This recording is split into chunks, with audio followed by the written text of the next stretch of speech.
എടാ നീ ആ സൗണ്ട് കേട്ടോ? എന്ത് സൗണ്ട്? പേടിയോ? എനിക്കോ? എടി ധീരതയ്ക്ക് പ്രധാനമന്ത്രിയുടെ ഇന്ന് മെഡൽ വാങ്ങിക്കാതിരുന്നവനാ ഞാൻ. നന്ദു പാറ്റ.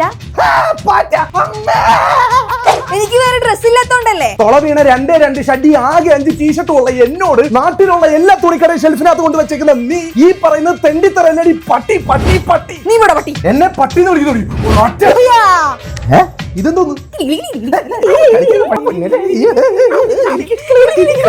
എനിക്കപ്പൊ എന്നെ തീരെ പിടിക്കണല്ലോ കേട്ടോ നന്ദു. എന്താ ഒരു ഇളക്ക, ആണുങ്ങളെ കാണുമ്പോ ഇങ്ങനെ വിഴിഞ്ഞ് ഒഴുകല്ലേ? നിനക്കൊന്നും പറയാനില്ലേ? എടി ഒന്ന് നിർത്തണ്ടോ, എനിക്ക് റീലിൽ ഫോക്കസ് കിട്ടണമെന്ന്.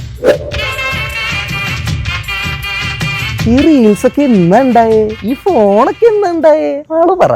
ശരിക്കും നീ ഒരു കുഞ്ഞു കരയുന്ന സൗണ്ട് കേട്ടില്ല? ഇല്ല. ഇല്ലെങ്കിലും നീ സൂക്ഷിക്കണം. ഒന്ന് പോയേടി നീ. പാറ്റയും പഴുതാരനൊക്കെ കണ്ട ലോകത്ത് ആരാണേലും പേടിക്കും. എനിക്ക് 26 വയസ്സുണ്ട്, പോരാത്തതിന് എത്തിസ്റ്റ്. ഇത് പോയി നീ വല്ല മന്ദബുദ്ധിയോടും പറ. പറഞ്ഞല്ലോ.